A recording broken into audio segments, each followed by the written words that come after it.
Hello and welcome to the Brass Junkies. I'm your host, Andrew Hitz, and I am excited for you to hear this episode. I had a plan for this episode, and then I realized that I was seeing all of these posts about many friends and colleagues going to compete in the North American Brass Band Championships in Alabama. And I don't know an awful lot about that world, and I figured that I'm not alone, and so I thought that I would learn a little bit about NABBA and about the tradition of British-style brass bands from someone who I know is very into that and very involved. And I called up. I didn't call because it's not like the 90s. I Facebook messaged my friend Dr. Jamie Lipton, who teaches at Henderson State University in Arkadelphia, Arkansas. And I asked who we should get to join us, and without any hesitation, she said Betsy Jones and John Caputo. And Betsy is a nonprofit lawyer in Texas who has been playing in brass bands and was on the board of directors of NABBA for a very long time. And John Caputo is a professor at the University of Texas, San Antonio, although he is most known for being married to Betsy. So the three of them kind of took me on a journey here. They all just got back from NABBA, which was just this past weekend.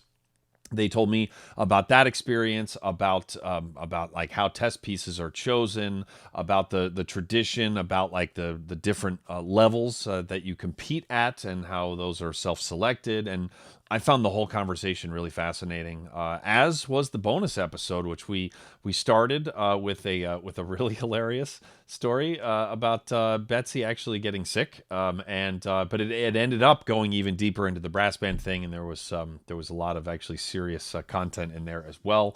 Anyway, this was really a pleasure. I really appreciate all of them for joining me. I wanted to thank Parker Mouthpieces for providing the hosting for the Brass Junkies. Parker Mouthpieces offers fine, customizable component mouthpieces for horn, trombone, euphonium, and tuba, including the Andrew Hitz Artist Model tuba mouthpiece and the Lance LeDuc Model euphonium mouthpiece. Remember that guy? Find out more at parkermouthpieces.com or follow them on Facebook, Instagram, and Twitter.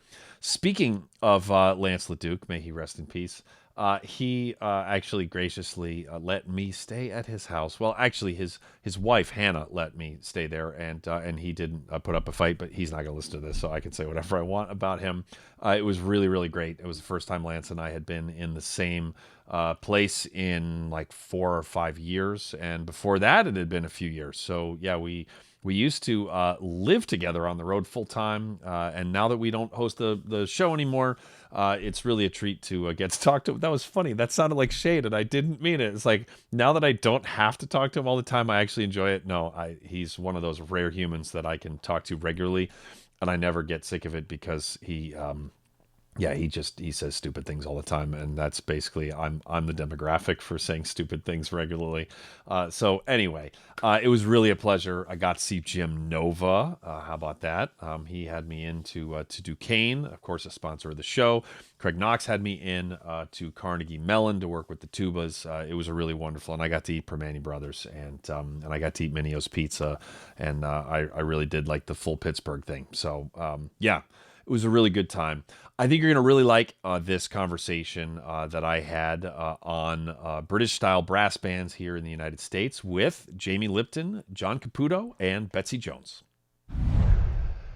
And today on the Brass Junkies, I am joined by 3 low brass players who are all heavily involved in the brass band scene here in the United States. Jamie Lipton, Betsy Jones, and John Caputo. How are you? Great. Excellent. Yeah, it's good to have you here.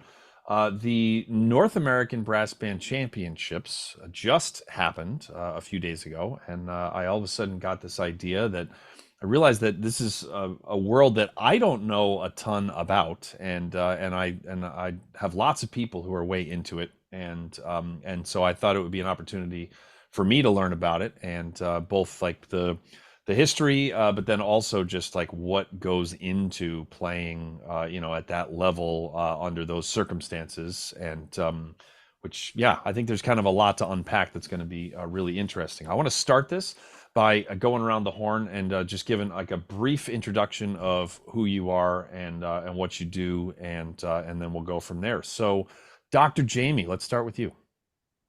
I am Jamie Lipton. I teach low brass at Henderson State University in Arkadelphia, Arkansas, which is a real place that exists. I play in the Natural State Brass Bands. I have been playing with them since 2010. I have also played with a number of different brass bands, sometimes with my two colleagues here that are also in the meeting. I had brass banding is a really great time, especially if you're a euphonium player. Highly recommend. I'm excited to talk about NABBA. Awesome. Thank you for being here. Betsy. Okay. I'm Betsy Jones. This is still complicated for me because I've changed jobs in the recent past, but I'm an attorney in San Antonio, Texas. I play with the San Antonio Brass Band and also sit in with the Austin Brass Band at times and with the Athena Brass Band, which is made up of all women professional brass players from across the country.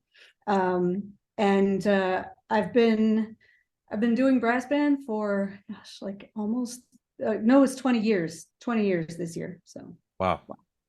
Wonderful. Well, thank you for being here. John. My name is John Caputo. I am the lecturer of euphonium and trombone at the University of Texas at San Antonio. I have been involved in brass banding for approximately 2 months less than Betsy, maybe? Would you say that? Betsy's the one who kind of got me into it, but more on that. I currently play solo euphonium with the San Antonio Brass Band. I also am the music director of the Austin Brass Band, located in Austin, Texas, and the British Brass Band Society of Louisiana in Shreveport, Louisiana. And like I said, I've been involved in brass banding for about 20 years with the Georgia Brass Band, have done NABBA several times. I don't think it's a stretch to say it's a thing that has changed my playing for the better forever. It's one of the two groups I think in my life that really made me the player that I am today. And I couldn't be more grateful to brass banding for that, for sure. Oh, it's wonderful. I'd like to hear from Betsy, since you were the pioneer here in terms of this group. How did you first get involved in brass band? What drew you to it? Well, I'm a euphonium player, and there are not that many opportunities to perform, especially if you don't go into the military. There's basically community bands, and that's it. Right. And community bands in Texas can be pretty good, but in most places, even the best community band still has to play band music, which doesn't have the greatest euphonium parts. So I knew about brass band in college, but I didn't get an opportunity to play with one until I moved to Georgia. I had a friend who was playing in the Georgia Brass Band, and he decided to move back to Michigan. So he recruited me to take his spot playing baritone in the Georgia Brass Band. And I immediately discovered that I was really good at the baritone, which is funny. I mean, if I could have chosen one instrument with actually fewer opportunities than the euphonium, I found it. Sack butt. Right? Yeah, that's serpent. So I really started to love playing baritone, and the brass band is also it's a smaller ensemble. It's about 25 to 30 people normally in a brass band, and there's when you spend all that time with another group of people, you become somewhere between family and church. So when we moved to Texas about 10 years ago, the first thing I did before I even found a job, the first thing I did was find the closest brass band. And I didn't really ask them if I could join. I just started showing up. I endorse. You don't need my validation, but I endorse that strategy. Yeah, you just keep showing. Just a note for listeners: that does not work with your local symphony orchestra. Try it. They won't let you do that. They send you home. I got a trombone. No, you don't. Get out of here, kid. I might actually try that with the NSO next. Like, yeah, Steve Dumaine has hired me to sub on multiple occasions, but if I'd show up and be like, I've never played Prokofiev 5, like it's on my bucket list, so I'm here. I'm here if you need me with my tuba. Yeah, that's Sit it. backstage in your tux, like I've known him since we were in high school. I could probably guilt him into letting me play like a movement or something. So sure, why not? yeah, you know, You gotta use your personal capital, man. I have no shame. But you do it with a brass band, they roll out the red carpet for you. You do it with a professional orchestra and you get arrested. So see, I know Jamie well enough to say, wait, do you know that from experience? Probably yes. So yeah, I don't even need to. Don't ask questions you don't want to know the answers to. We're launching a euphonium protest since we don't play in the orchestra. We're just like petitioning the local groups to play, you know, Strauss and the Planets and all that stuff. I'd go to jail for that. Priorities. Yeah, I mean, it's worth it, right? Mm-hmm. I like it. Euphonium players need to act like the French, which is why they have such a wonderful safety net, is because they literally light things on fire in the streets when they propose. Which, and by the way, I'm in favor of this. There's no criticism here. They like propose raising the returement age by like a week, and they're like, now a percentage of this country must burn. So yes. I'm gonna go back to Betsy here because you seem like an authority. If you're not, you've fooled me. What is the standard instrumentation for a and this is a British style brass band that we're talking about, Yes. right? All of this, Yes. and maybe also as a side question, what is the difference between that and I'm assuming it's not called non-British, anti-British? There's New Orleans style brass bands. There's yeah, Balkan brass bands. Yeah. Okay, great. So, and then there's the American brass band is sort of the, you know, Sundays in the park kind of. Okay. It's just a concert band, but outdoors. Sure. So, but a British brass band has very specific instrumentation. Mm-hmm. It's all based on the sax horn. So starting with the soprano, E-flat soprano cornet at the very top, there's 8 or 10 cornets then, and then it kind of curves around through, you know, just sort of expanding all the way down into the bass section, or, you know, the tuba section, where they have the 2 flavors of tuba down there, E-flat tubas and B-flat tubas. Mm-hmm. And so most of the instruments are just all in the same family. The only exception is the trombone, which, you know, is always the exception. Socially. Yeah. I mean, yeah, I'm teaching mostly trombone players now, and it's an adjustment. You missed, I mean, there are a few instruments between the cornets and the basses. They usually carry Not 10 in my band. That's fair. You'll carry like 10-ish cornets, and then a flugelhorn, single flugelhorn's a solo seat, 3 or 4 alto horns, which point the correct direction, and you play them with the right hand, which feels like a successful edit. And then you have 2 baritones, 2 euphoniums, 3 or 4 trombones, and bass and contrabass tubas and percussion. This question might not have an answer, but is there an overall difference between the writing for baritone versus the writing for euphonium within a brass band? Yes. Yes. How is that best summed up? The baritones are kind of like the pivot man or woman or non-binary, anything, just an instrument that's there. They play very Baritones are frequently actually with pretty non-binary. Yeah. They're not really conical. They're not really cylindrical. Yeah. Yeah, they're like just their own thing. But sometimes they play with the tenor horns, and sometimes they play with the euphonium. Sometimes they reinforce trombones. Like there's lots of things that they do. The euphoniums, however, are one of the most important seats in the band, particularly solo euphonium, and that's why you have 3 euphonium players here. Brass band is incredibly popular for us because the parts are just so much better. And we're used to sitting in the back in concert bands, sit next to the tubas. You know, conductors mistake us for horns. They blame us for other people's mistakes. We're sitting there playing footballs and counting rests. But in brass band, we matter. euphonium matters in brass band, and that's why we like it, because it's finally a place where the euphonium is not just accepted but actually respected. I think Jamie is mistaking this for a therapy session, but I don't think any of the three of us are qualified to help you right now. The delivery of respected just sounded like didn't just drop the mic, but literally threw it on the ground. Like, yes. Yeah, I couldn't agree more. Betsy actually has a really awesome way of looking at it. She and I love that I'm going to tell you her concept. But I don't know what you're talking about. The flugels through the horns and baritones, she calls them the core band. Well, I got that from somebody else. So. Oh, well, I got it from you, so I'm going to go ahead and attribute you. Yeah, it's because the other part of this is that the sound concept is very different in brass band, whereas in wind bands, you generally build from the bottom up in terms of building your sound. Mm-hmm. In brass band, it's almost more like you build from the center out.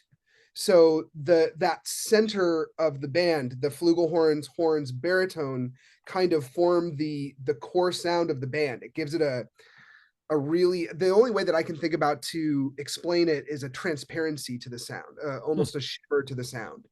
And it comes from that center. And you can always tell, like, conductors and music directors who have a brass band background, because they don't try to build the band from the bottom, they build it from the center, and it has a very different concept of sound than a wind band, where you have this very big, dark, dense sound.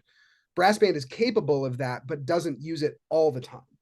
And I think the most successful people are the ones who can really find both of those sound concepts and integrate them really, really successfully. That's fascinating. Is the whole building from the middle out, is that because of tradition? Is that because of how the music is written? Like, where does that come from? So we heard it from another person, Colin Holman, who was until recently the conductor of the Chicago Brass Band and is now working, at least for the last weekend, he was working with Georgia Brass Band. But Colin's the one who explained it to us that way, where he said that those instruments, the flugel, tenor horns, and baritones, those are the only instruments that aren't in anything else. They're not a regular part of any other ensemble. And so those are the instruments that make the brass band what it is. I don't know that it was intended that way, but it's certainly, when you're listening to bands now and you hear bands that sometimes will say they have a classic British sound or they have a real brass band sound, that's what we're talking about. Is they really cultivate that sound of the core band. Oh, that's great.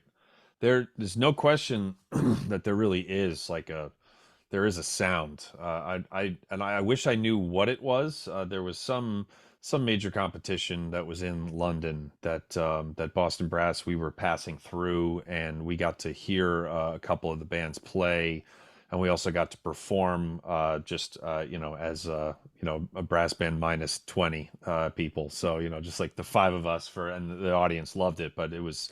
The sound that was coming out of those bands is it's very characteristic. I mean, you could hear it right away. That wasn't the first time I'd ever heard a British style brass band, but that was the first time that I heard that level of it, like one after another, and it definitely left an impression on me. It was very, very cool. Let's see here. Talk us through what this competition is like. So this thing just happened. First of all, actually, how many different levels are there? Because there are multiple levels that you compete at, right? And you obviously know that ahead of time. And can someone explain how those levels are determined? The bands pretty much self-select, and if you've been going to NABBA for a long time, like, you're pretty established in what's called your section. The section names don't really make a whole lot of sense, kind of like the British football leagues. They have the Premier and then the Championship. Yeah. Makes no sense at all. Right. We have the Championship section, which is all the bands that are mostly professional players that rehearse quite a bit, play at an extremely high level. And then we have the first section, second section, third section, and then there's some various youth sections, because there's quite a few youth bands show up at NABBA as well, but they don't compete against the adults unless they are, kicking ass in the youth sections. And then like some of the university bands are competing against some of the adult bands, obviously college students, also adults, but the culture is very different. And some of those college bands have been very successful at NABBA. The top one is probably James Madison University, JMU, competes in the championship section. Another one would be Oakland, competes in the first section usually. Jacksonville State University has a brass band only in the last few years. They won the third section, if I'm not wrong. And you guys remember? I'm pretty sure they won third section. That sounds right. And actually, yeah. JMU was second place in the championship section this year. JMU? No, they were third because Fountain Were City they third? was second. Oh, that's right. Yeah. Man, that's my bad. They were third, but still, I mean, that's third of nine bands. Yeah. That's a pretty big deal for a college band. Yeah, and they usually do really well. So my band, Natural State, and that's based in Little Rock, we're a band that's, mostly non-professional players or semi-professional players. We don't go to win. We go to grow and have a good time. And so what we do when we're picking our section is we listen to the test pieces, which were just announced at the awards. The test pieces are the pieces that are required for every band in the section. You get a test piece or a set piece, and then you get a choice piece. So we listen to the test pieces, we play through them, we decide which one is more fun, and we base our section on that decision. So last year we liked the third section test piece better than the second one. We actually got third place in third section, which suggests that, second section is not an absolutely wrong place for us to be. So this year we ended up doing second section and we placed fifth, which was squarely in the middle of 9 bands. And it was actually quite close. So that's our approach. Now there's some bands, they go to win. Those bands usually enter the same section every year, although it seems like post-COVID, some of the bands have been moving down a section. Like Princeton won the first section this year at NABBA. They're usually a championship section band, if I'm not mistaken. And so that's standard. There's still bands recovering from the pandemic, players, not playing, people retire, people leave. So, that's been a consideration for the last few years. So did you just say that the test pieces for or the test piece, I guess, because you get to choose, the other one is whatever you want to do, was just announced for next year's already? So you have Correct. a full year. Yes, they announced it as they were announcing the winning bands for this year. And so they started doing that last year, and now our tradition is we all listen to next year's test pieces on the way home from Alabama to see, which ones we want to buy and read. But that's how my band does it. And Betsy, since you're involved in the organization, you've been on the board for a long time, if I understand things correctly. I was. Yeah. You were. Sorry. Like Yeah. I said, you used to be on the board. I think I did look it up. I think I found an old bio then, because the bio said that you were on the board. So yeah, in my defense, I'm not above having someone on and then just like not even spending the time to actually like find anything out about them. But I did. I just got bad info. Yeah, it's more fun to be on surprised. my LinkedIn, because it looks good on my LinkedIn if I'm a member of a lot of organizations. Yeah, absolutely. I'm still I still have the that I'm in my high school's chess club. So I was actually never in the chess club, but anyway, just to be. Yeah, but are they going to check? Come on. Yeah. Okay. Yeah. Exactly. We're in a post-truth world. It doesn't even. That's matter. right. That's right. Can you give us some insight into like how the test pieces are chosen, Betsy? I don't know if you had anything to do with that, or I don't know if like that's a whole board process, or if there's just like a secret cabal that just like declares it.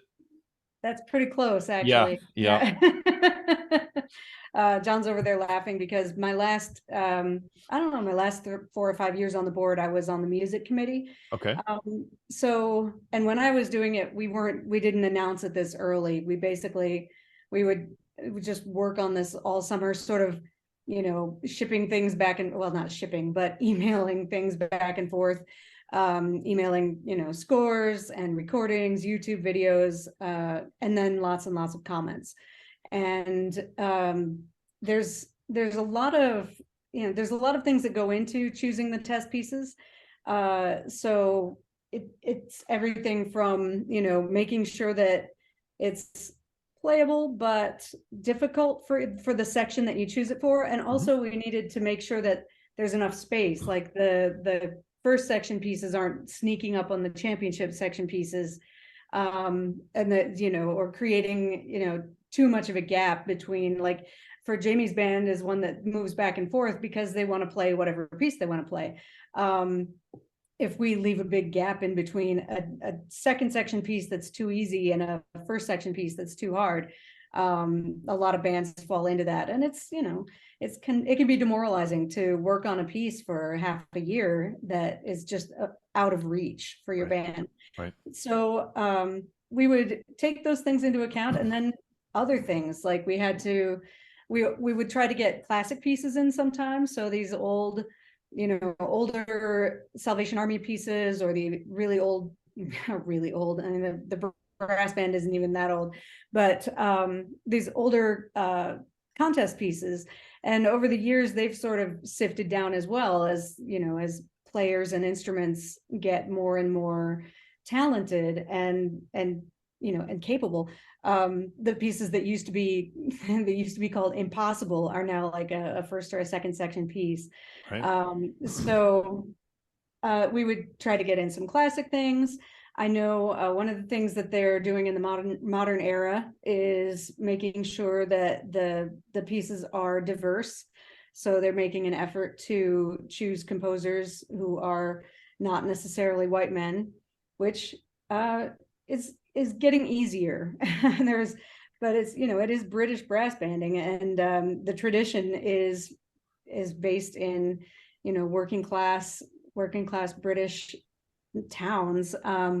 There's a lot of white men composers, and so we'd always get one of those. We would try to, and then there's dodging the pieces that a band has played recently. So we would try to make sure that, if we chose a piece, that no band had used it for their own choice selection within the past 3 to 10 years, which starts to, narrows things down a little bit, especially when there's such a big section. When I was doing it, the sections were a lot smaller. So, yeah, so it was a lot of listening, which I just loved. And I would just sort of crash in my house in the summer because Texas is unlivable. And I would just listen to brass band music, and sort of zone out. But eventually we narrow it down. And then while I was doing it, it was the cobble. It was just the whole committee is usually 3 people. The committee would choose the piece and then present it to the board. The board would vote on it. The board basically just trusted us to know what we were doing. I know in the past, prior to my being on the music committee, they had actually, they would bring, I think the music committee would bring in 3 pieces for each section and play them for the full board in their fall board meeting. That's a lot of just sitting there, listening. Keep in mind, I mean, you're listening to brass band music, but yeah, these meetings are generally 15 to 18 minutes long. Yeah. So that's a long meeting right there. And then, to vote on it when you've only heard it once is really, it's right. Sort of, yeah, there's not much point in doing that. So eventually they convinced us to stop playing the pieces during the board meetings, and they just trust the music committee. So that's it basically. And now they're doing that same process, I assume, but they're doing it earlier in the year. It's the Zoom era, so we have ways to communicate with each other in between board meetings, and they can get the work done before the contest happens, and that way they can announce at the contest.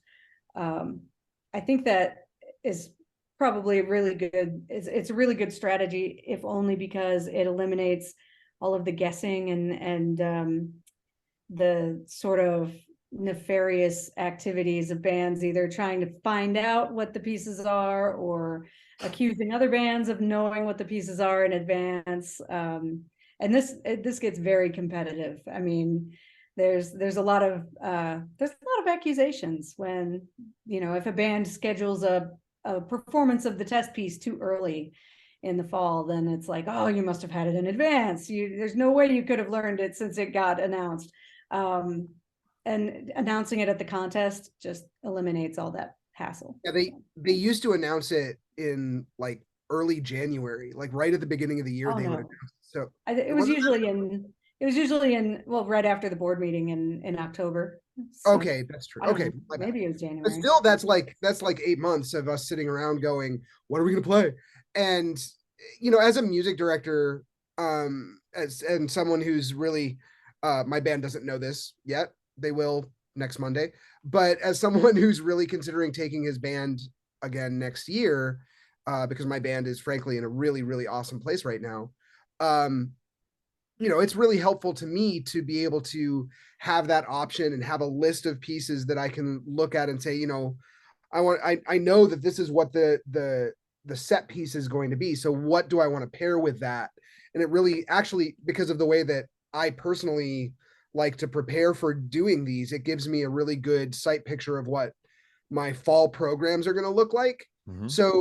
So with NABBA, it actually kind of gives me a way to do programming for my fall programs, because I like to try to at least get some work done on those pieces and get even a preliminary performance of them or as early as I can, because that gets us working and it gets us really thinking about what's going to happen. And then we do the intense work in the spring, you know, when we really kind of dig in and make sure every T is crossed, every I is dotted, and all of that. The really attention to detail stuff. There's sort of there's a huge importance put on it because the bands in the United States will spend months, some of them, some don't, but some will spend months and months working on their music for NABBA.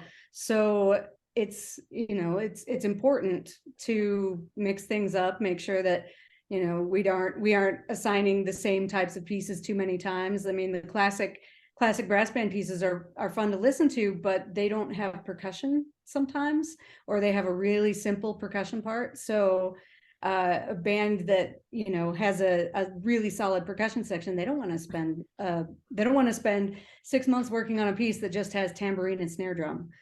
And you laugh, but that's the thing. Yep. Sure. Some of them sound like a tambourine concerto.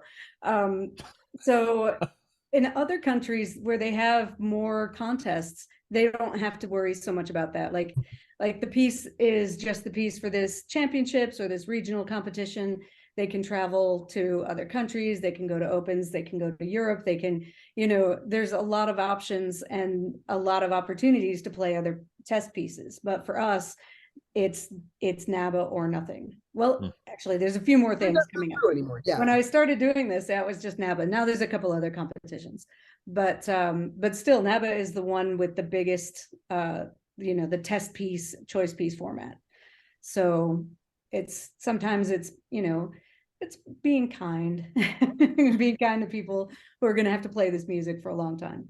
Sure. It's similar to a youth orchestra where, you know, with the tuba part is terrible, and then there's like some poor high school senior who finally got in there, and then they have nothing to do from, you know, beginning of September until you know, like their next programs in January. Is You sound a little like you know what that's about. That sounds like I was actually therapy for you, Andrew. Yeah, well, I was actually pretty damn spoiled. I was like I was in the youth orchestra with Colin Williams of the New York Philharmonic, and Jared Vermette, who won principal trombone in the Hong Kong Phil when he was 22. We were all in there together, so we were playing like Mahler 2 and Bartok Concerto for Orchestra. And yeah. So not me, but I've had some students who have had to you know, have had to grit their teeth. So yeah, it's always painful. Something that that you just said, Betsy, which really resonated with me is that, you know, you're talking about how things that used to be impossible are now suddenly possible. This past week, I was up in Pittsburgh and did some teaching for Craig Knox at Carnegie Mellon, which is one of the best tuba studios in the country. And the tuba students is just amazing. I mean, it's just like the tuba operating, and they're great musicians, great storytellers as well. But like the tuba operating is just like compared to what it was like in the 90s, which as Jamie, like, I went to Northwestern, there was like some serious tuba operators there, but it's like the levels just like, I don't think there's any instrument that's true for more than the euphonium, because the writing for euphonium has gotten completely out of hand at this point, and I blame YouTube. It's a huge advantage for people that have grown up with the ability to hear our artists whenever they freaking want to. Right. All of us grew up in the era of, you had to, if you wanted to hear your instrument play solos, you had to order a CD from a catalog and get it and receive it in the mail. And I had call tape. A person on the phone. Yeah. Your voice like a savage. Did you guys have that tape with the photocopied insert with a picture of Leonard Falcone on it? Because that was one of my two euphonium examples was that was there. I think they're actually digitizing those. I'm on the board for Falcone, and there's a lot of work being done to try to make those recordings easier to hear for those people who don't happen to have a cassette player anymore. Imagine that. Make sure that you don't digitize like some like 12th generation analog copy of that thing. It's going to sound like a fax of a copy of a fax of a mimeograph. But like, kids who were born, kids who are in college now, just grew up listening to euphonium solos, any solo they wanted, whoever playing it, whenever they wanted. There's entire playlists of it. And, that's just something that we didn't have. Right. But I mean, as a teaching tool, though, and now that we're like completely going to take a left, we've derailed. As a teaching tool, that's such an incredible thing, right? Because it's such a great, like, sitting in the middle of a lesson and you're sitting there talking to a student about the piece that they're playing, and you're like, well, let me grab my iPad. Boom, here's a recording of Jeremy Wilson playing that. Here you go. Yeah. And that's such an incredible shortcut that our teachers didn't have. And I think that kind of goes into what Jamie was talking about how things are kind of getting out of hand, and what you were talking about, Andrew, with the incredible level of students kind of across the board. When I spent 16 years in the Air Force, and then I took about 6 years to kind of put a career back together, and then I started teaching at UTSA, and man, I'm teaching these trombone kids, and every single one of them has this gigantic, incredible sound, and I'm like, where did this come from? And I think you hit the nail on the head. Like, you get to, when you start out when you're in high school and you're enthusiastic about your instrument, and then you go to YouTube and you say, show me trombone players. I mean, you're feeding your head with incredible stuff right off the bat. Yeah. And that's such a huge thing. And I personally love that. I think it's an incredible teaching tool for us. Yeah. And I got students now who will, come to their lesson and be like, oh, I want to play this concerto, and be like, what concerto? Like they learn rep faster than I do. Just like, because I would go into my lessons and, just let the Falcone list determine what I played, or let my when I was really young, I would let my teacher tell me what I played. My high school teacher gave me Morceau Symphonique and the Jacob Fantasia, and I was just like, I guess this is my repertoire. I didn't know any better. I didn't know what else was out there. There was no way of knowing. Yeah, not a problem anymore. Nope.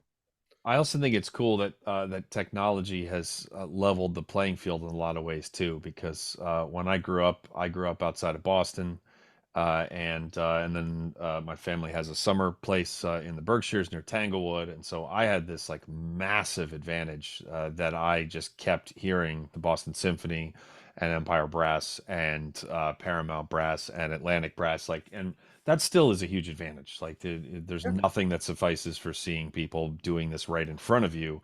but the fact is that I just had access to, like, 100x, 500x more of that, both live and even in recordings, than someone who lives, a half an hour outside of San Antonio, Texas, right? And now, or an hour and a half, or 3 hours.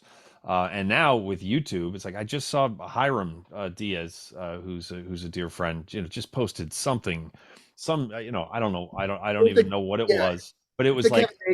It was the Kevin Day. Yeah. yes, exactly. And it was like, it's like, as he does, he plays like a million notes, and it's all with nuance. And it's just like, why do you do that? It's like, I mean, it's amazing. It just I just get selfish. It's like, yeah, it's just, you're making the rest of us look bad, man. Like, it's like just the euphonium Olympics, but there's no meathead about it. It's just like, it's all like, yeah, it's all nuanced, like storytelling. And yeah, then that's available to anybody now, which is awesome, which is really, Yeah. really, really great.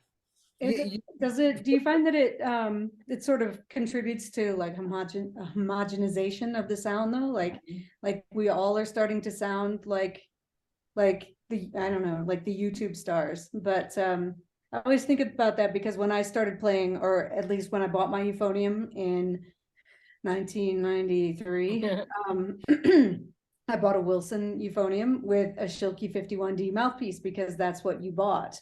And that's what Brian Bowman played, and so that's what we all played.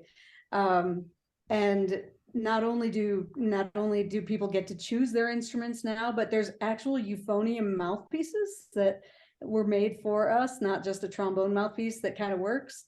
But one of the things I always think of is actually John, because John, he can tell you himself who his teacher was in high school. But he has it's been said that John has a really unique sound and a unique approach to the instrument, and he does some stuff differently, just because he learned out in lumberjack territory. He learned to play euphonium differently from the rest of us. So There's value to that too. I mean, I Yeah, don't. and that's kind of what I was gonna. I'm sorry, I didn't mean to cut you off. No, please.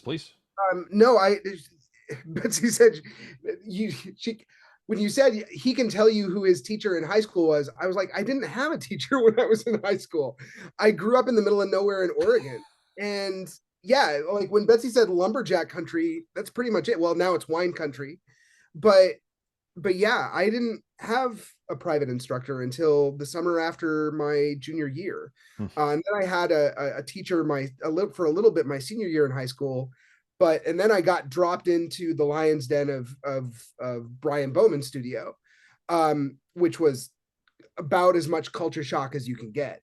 But yeah, I don't know that really contributed to me having kind of a different approach to the instrument, but and honestly, I don't even know if I would consider that a good thing or a bad thing or just a thing, but it's certainly, it's Betsy's point about homogenization of sound, I think is a valid one. And I mean, the fact that it's something that I try to emphasize with all of my students is that I don't want you to sound like me.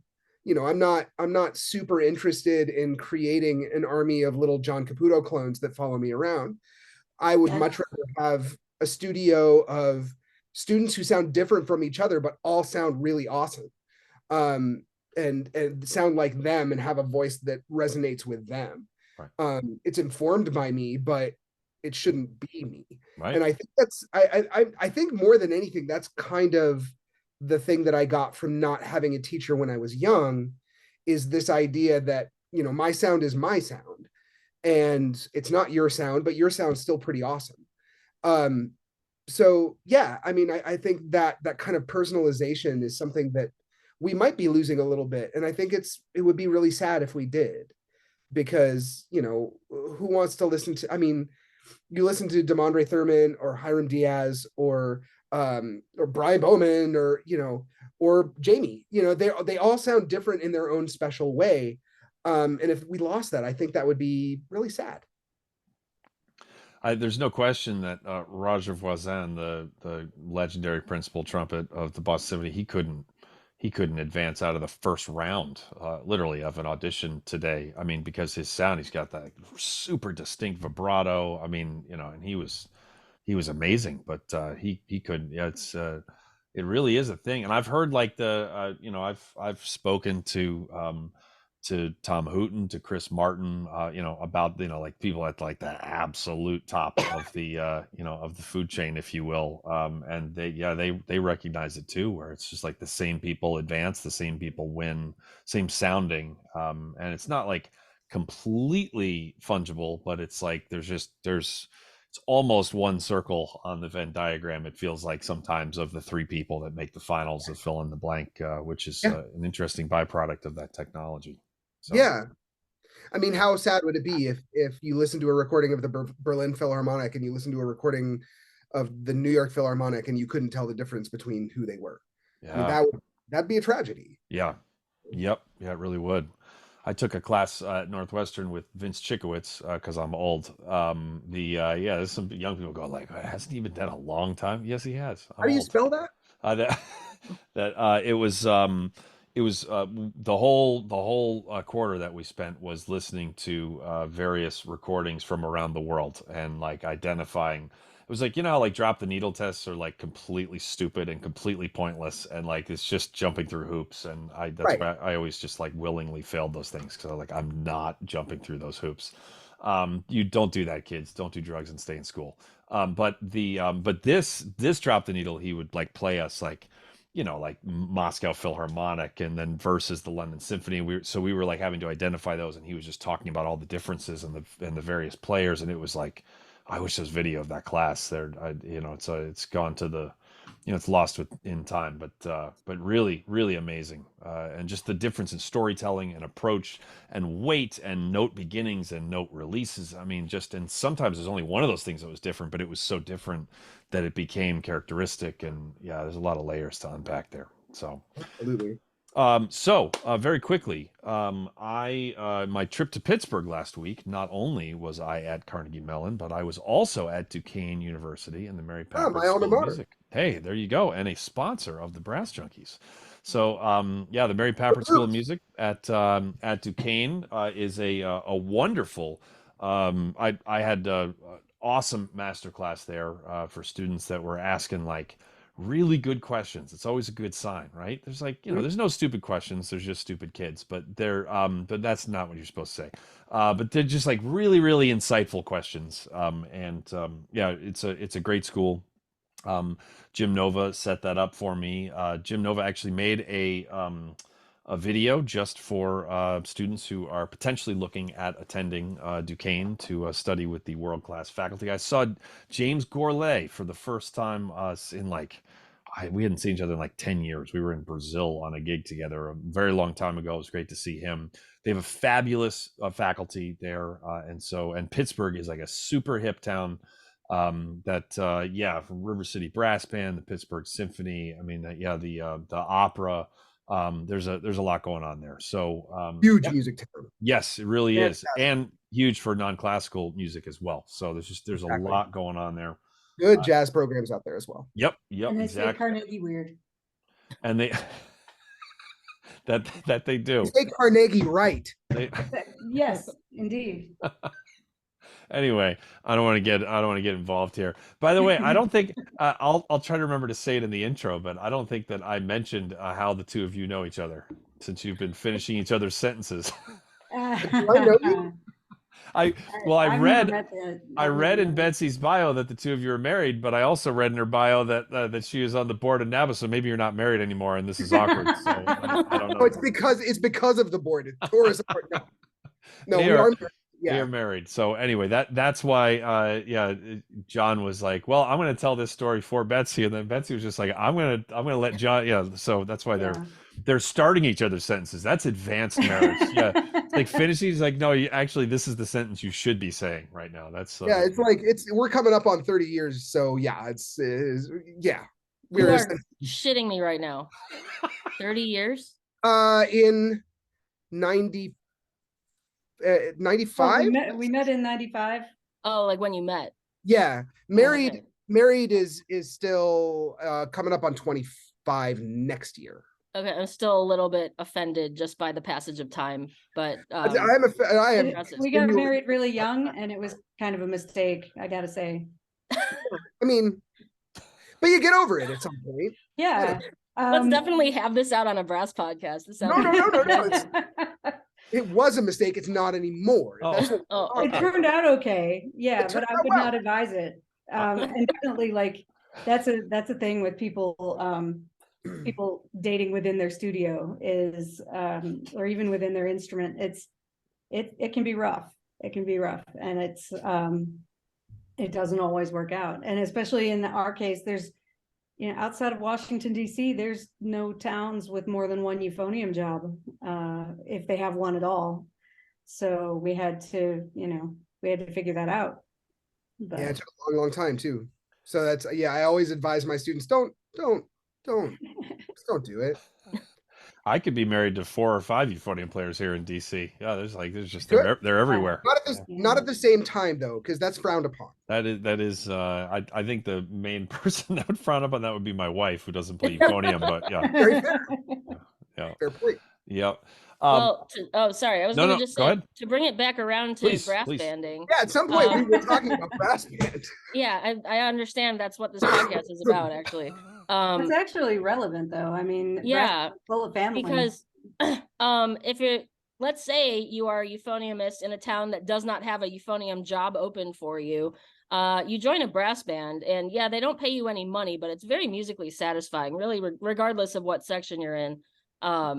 That's how I feel about it. It's just like, I feel less bad that, I'm a euphonium player. I don't get any gigs. I don't play in any orchestra. Nobody knows who I am. I'm garbage. I'm nothing. But I play solo euphonium in a brass band, and that is awesome. And I feel great about it. So yeah. Yeah.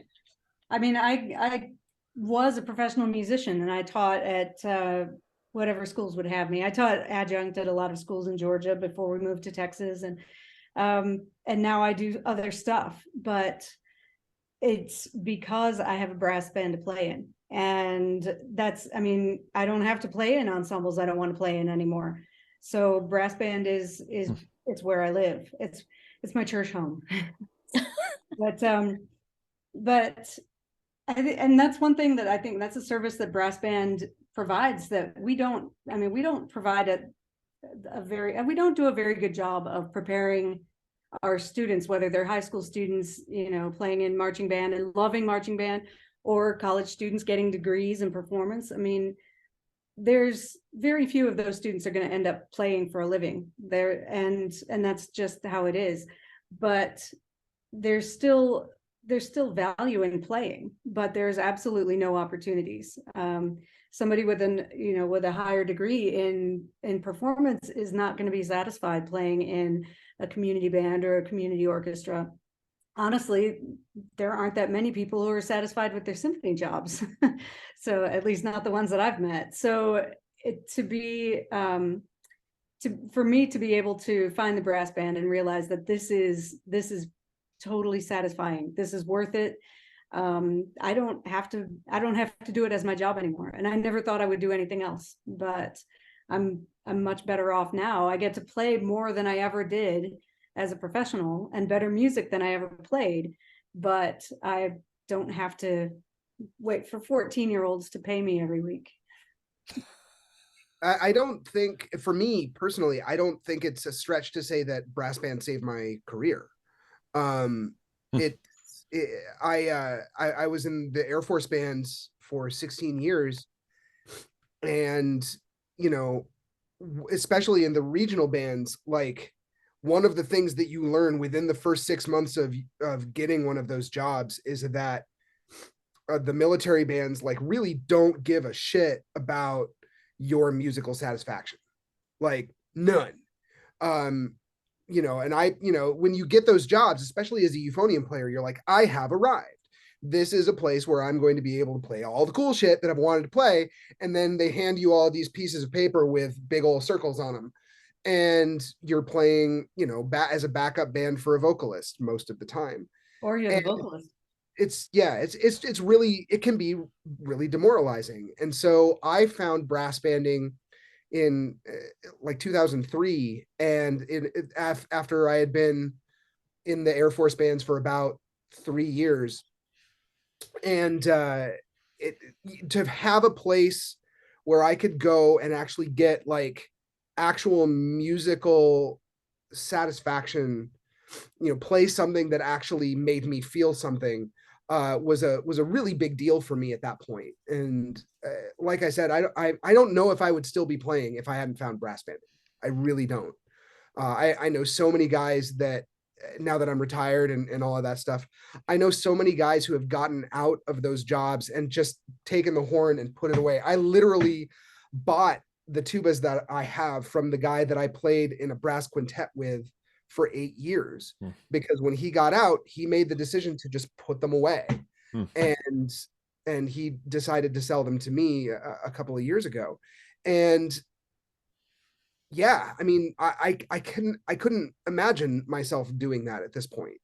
And most of that is about brass banding, because, performing in those ensembles really, there's something in it that really digs at me and really speaks to me and resonates with me. I know a lot of people who have opted out of it because they feel like it's too difficult or it's too much work or anything like that, or they don't get paid. That's another thing that I hear from people when I try to brass band evangelize word. But they'll tell me that, I don't I don't want to take a gig that I'm not getting paid for. And, I respect that. But at the same time, I feel like I am getting paid for doing this, and I'm getting paid with something that's really internal. And to me, that's actually kind of more important. It is really important because it unifies everybody who is there for the band, whether it's professional players, semi-pro, or complete amateur enthusiast players, everybody is there for no money. And everybody is there because they love it. And that is something that I had not experienced playing in, university bands and professional groups or whatever. I do experience that with my trio, which I do with 2 friends of mine, but we don't get to meet that much. The brass band, I go every week. In case you can't tell from my voice, I came home with NABBA fever, and that is not related to any sort of excitement. It is actually a virus. I still went to rehearsal last night. I felt like shit, but I was just like, oh, we got our Memorial Day concert. I want to play this music. I want to rehearse with my band. Yeah, you just love it. You do it because you love it. And that's why everybody else is there too. And that's why it's so great. Wow. I also came home with the NABBA cred. So I'm sorry to hear that, John. High five. Yeah. John probably gave it to you. He does this every time we travel. He gets sick on the way there. So if it's a trip longer than 2 or 3 days, he's not going to enjoy it. That sucks. Yeah. I don't know how I did it, because the conductor for my band is the guy I was traveling with, and like we were within 6 feet of each other for like 4 straight days, and he is fine. So I did it all by myself. I did not share it. I don't know how it happened. I shared a hotel room. And she's fine too. She's not sick at all. It's not fair. It's really just not fair. Betsy, you should be sick. It's not okay. When you see a bunch of shows of the band Fish in a row and then get the crud, it's called Wook flu. So that's what you come home with, is Wook flu, which is pretty funny. Yeah, that's great. So, speaking of things you come home with, but can I just say, and I happen to have this right here. I did not plan this. I'm nervous about that segue, Jamie. I'm gonna level it's with awesome. you. You know what it's very wholesome. In Huntsville, which is where NABBA has been for the past 2 years now, and will also be next year, they have a minor league baseball team called the Rocket City Trash Pandas. If you are not familiar with the internet, a trash panda is just a funny name for a raccoon. And we went so a bunch of people from my band went to a Trash Pandas game, and I bought this little guy. It comes with his own trash can. Okay, that's Isn't amazing. that precious? That's a trash amazing. panda. So did you go to a actually- game? I want to go to a baseball game. So I don't know if it's like a big secret or what, but like my band is just I think that's going to be our Huntsville thing. It's our tradition now. I used to go when we were in Fort Wayne, actually, because we were right next door. The performing hall was right next door to the minor league team, the Fort Wayne Tin Caps. That's awesome. I just went just 4 days ago. I went to a Pittsburgh Pirates game with Nice. Jim Nova and Lance LeDuc and Oh my God. Sebastian Vera. Yeah, it was very fun. I was also hosted by Jim Nova at Duquesne. They really treat their guest artists very well, don't they? Right? Yeah. Gave me free symphony tickets, and I got to hear them play some really cool rep. That was really nice of him. So shout out to Jim Nova. You're great at that. Well, I went to a Pittsburgh Pirates game when I was 10, and it was Three Rivers Stadium, which is no longer there. It was the site of my most spectacular public barf. Wait, hold on. Save it for the bonus episode. Save it for the bonus episode. Now you have to come. That is screaming bonus episode. That is Patreon extras, my friend. Because I would pay to hear that. Yeah, because also most famous means there's multiples. There's I got questions. There's some layers to that. That's why I just no. That's an answer that asks questions. That is as soon as she said I was 10 years old, I was like, okay, I know where this is going. That's really funny. We are just about out of time, but I did want to circle back just one more time to the actual competition. Just the format of it. If we could just spend 5 minutes on this to kind of paint a picture.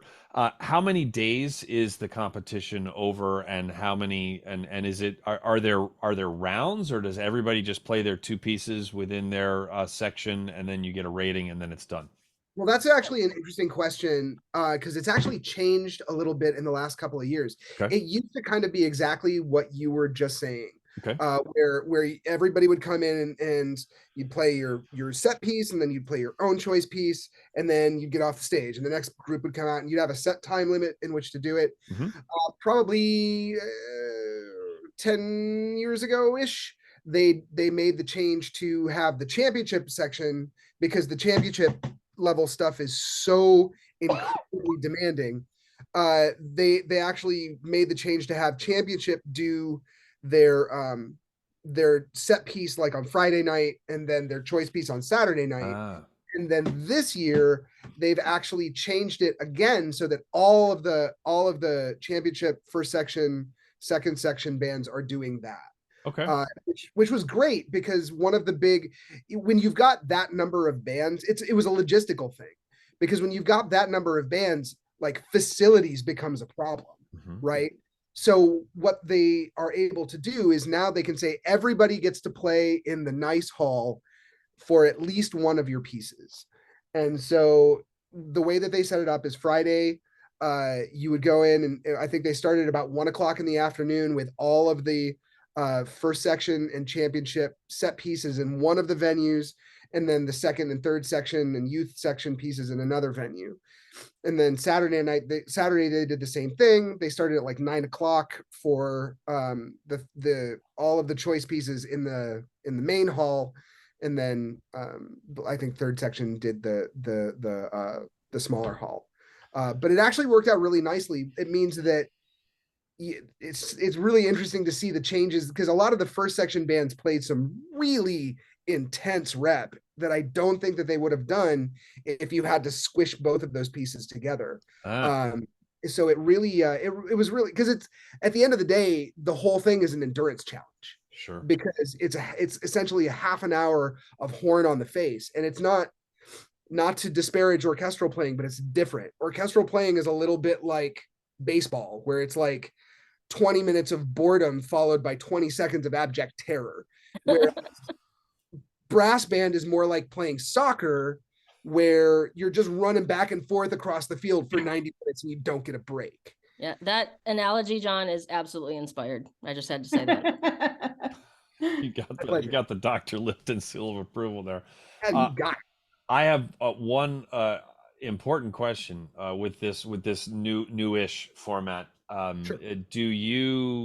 Do you know how your first piece was graded after that, or is it you don't know any? So then you're sitting there thinking about it, but not actually knowing what the judges thought, and so that's got to kind of be a little bit interesting, right? It's a bit of a mindfuck, yeah.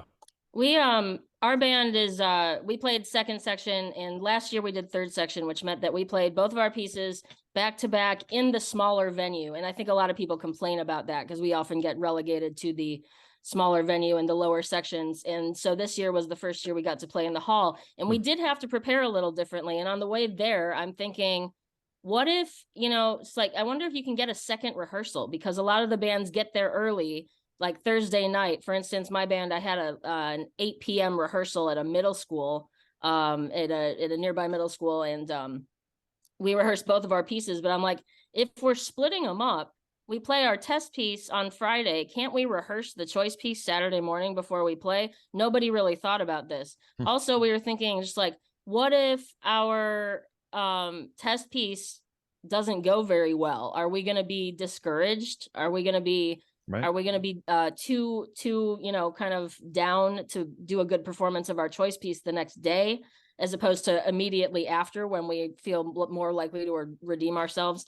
So there is a whole different element to the preparation there. We did hear bands having a second rehearsal, and we're just like, what? Why didn't we schedule that? Damn.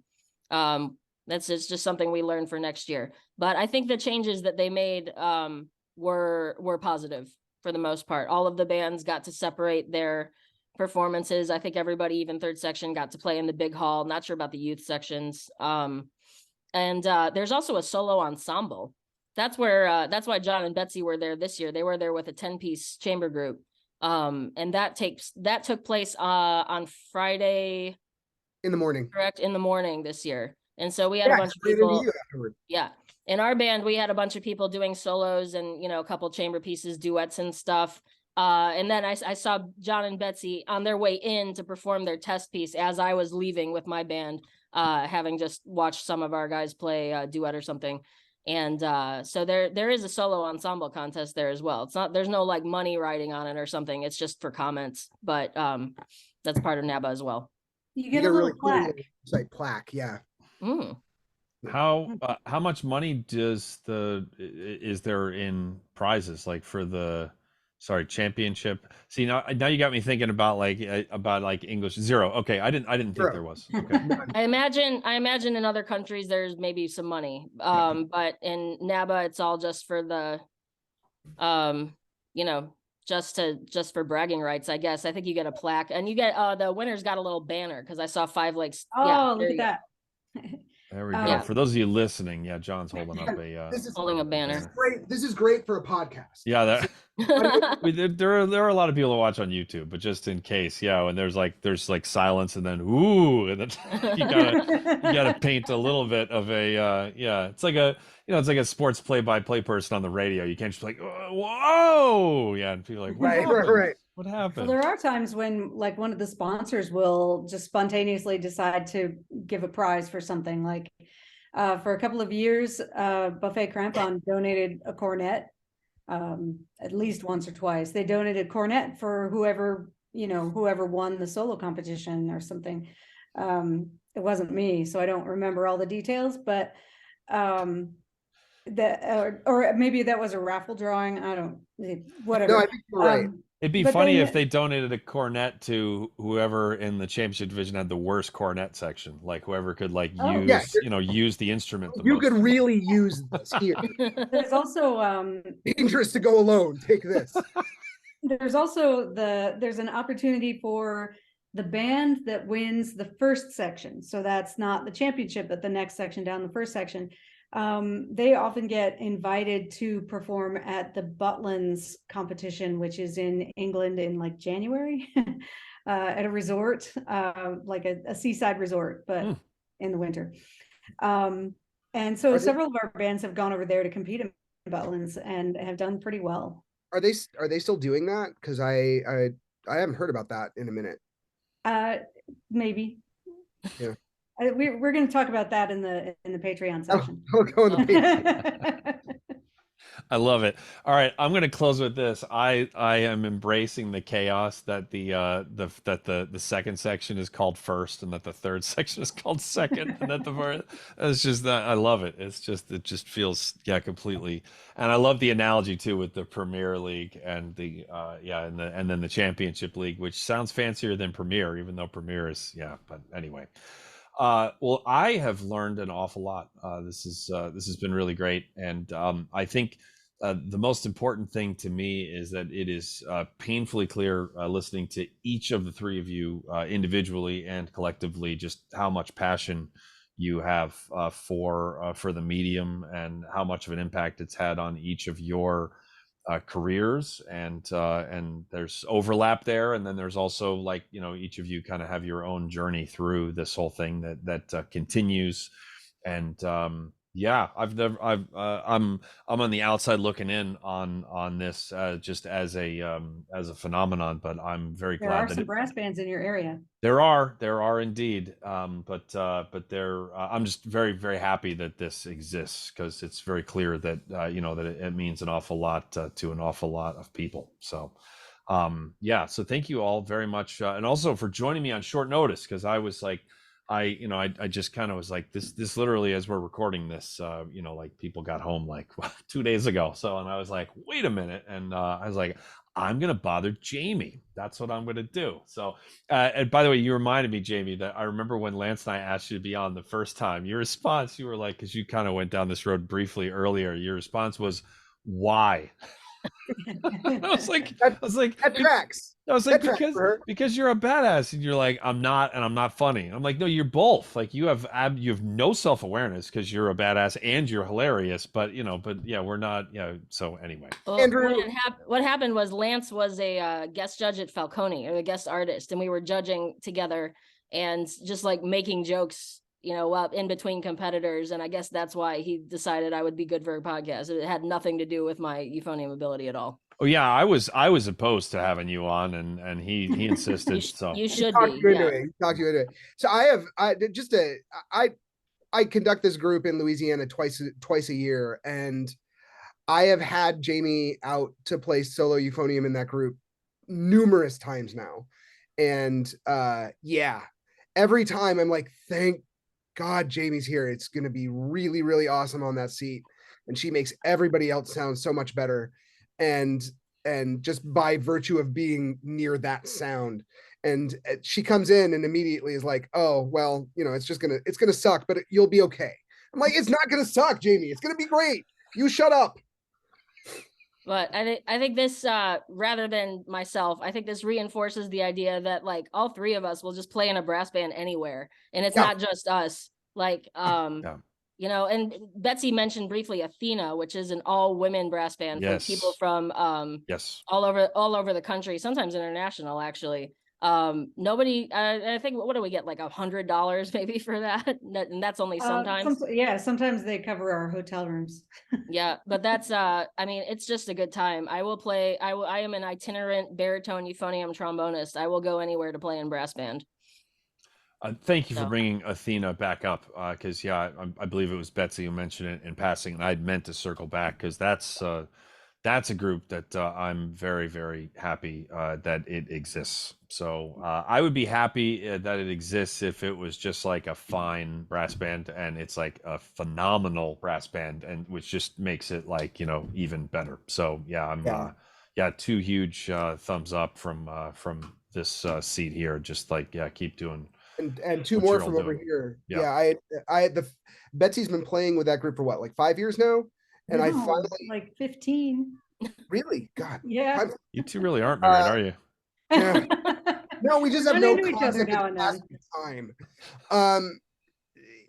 And I actually was able to actually hear them live for the first time at Midwest last year, and it was one of the first concerts in a long time that actually literally brought me to tears. It was an unbelievable concert at Midwest. Wow. Yeah, the IWBC in 2019 at ASU, I was not in Athena. I had played with them before, but I did not get asked for that particular concert. And when they played, Betsy, were you there for that? Yeah. Yeah. Okay. I was absolutely fangirling. I was freaking out in the stand. I looked up everybody in the program, friended them all on Facebook, because I just wanted to be best friends with all of them. They sounded amazing. And I'm so glad I got invited to play with that group. Yeah, Athena is one of the most slept on best brass bands in the country. And I think real. we have to mention Laura Lineberger, right? As the For sure. founder of that group. Yes. Absolutely. She's fantastic. That's awesome. I Another- was not at that Midwest performance because I used to go to Midwest and perform like every single year, and I now haven't been in like 10 years. I'm just kind of like chilling out right before Christmas rather than dealing with Yep. planes. But I know Fair. lots of people who were at that concert who, in the best way possible, would not shut up about it for a long time. So, which is great because that's not easy to pull off at Midwest because there's just like amazing concert after amazing concert. So when there's that much of a buzz about one particular concert, then that it's got to be really, really special. So, yeah, good stuff. All right, this was wonderful. We are going to have we're going to have a good story about Betsy when she was 10. I'm going to and I'm actually there's going to be at least one thing that's going to be semi helpful, possibly. Well, I want to hear about some of the accusations, possibly. If no, like if everybody keeps their mouth shut, then that's fine. But I'm gonna at least ask about the accusations of people. you're getting gonna poke at it. Yeah, just a little bit. You know, you have to call the Patreon extra. There will be barf though. Yeah, that's pretty good. I think that's your episode title. And then and then also I want to share Lance. I hate saying nice things about him, but Lance has a brilliant formula for deciding whether he wants to say yes to a gig or not, which I thought about, which I'll share briefly because it's really, really good, and it kind of like speaks directly to all of you talking about brass band and about how it doesn't pay, but about how it pays in non-monetary ways. So I'm going to share that formula, and then we'll wrap things up. So if you would like to hear that conversation about Betsy barfing, which is some good alliteration, and also see, I would feel bad, but it's not. I would feel bad if John brought it up, but you brought it up, so I don't feel bad at all. I don't tell her stories. Yeah, you made the bed, so you can lay in it. So if you go to patreon.com/thebrassjunkies, then you can join the many people who are already supporting the show just a little bit per episode to help make episodes like this one possible. So thank you to everybody who has already done that, and to any future Patreon patrons, you are very much appreciated. And all right, thank you to Jamie and to John and to Betsy, and that is going to do it for another episode of the Brass Junkies.